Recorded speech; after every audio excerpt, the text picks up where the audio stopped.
Greetings, family. We learn in prophetic tradition that the most virtuous person with the law is the one that he has granted both wealth and knowledge, meaning the wealthy scholar.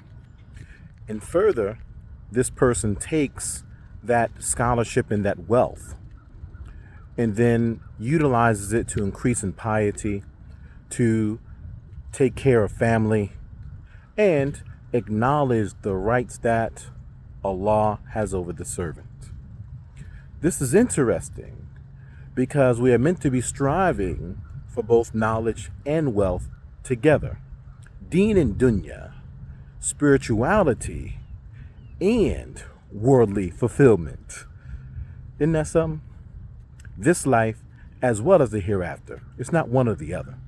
So if we're striving to have a good life in this life and the hereafter, if we're striving for work and worship, if we're striving for spirituality and worldly fulfillment, well then we need to understand that there's actually a difference between being rich and being wealthy.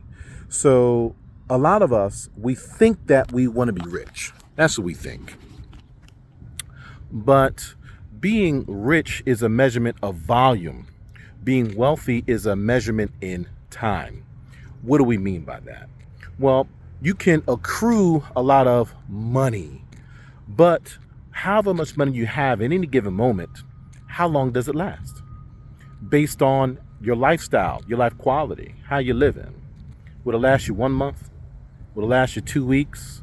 You know, the average American doesn't have enough savings to get them past a month if their job stops immediately.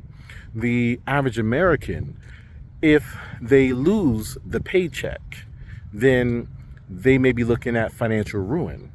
So wealth is measured in time. It's not necessarily how much you have, but what you do have, how long will it last if everything stops right now? How long will your income continue if you stop, right?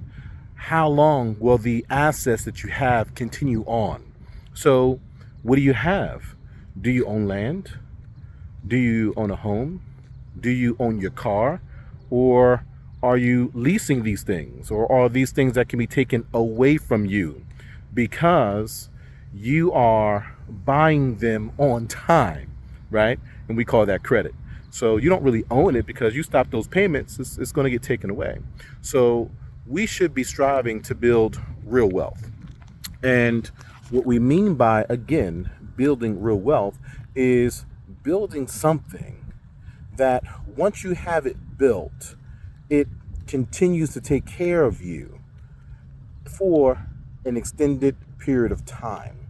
And hopefully it gets better without you than it did with you after you've built the system to keep it going. And no one here is saying that anyone is better than anyone else or anything like that. These are the thoughts that we have as we are changing our own mindset and thought that we should share them with you.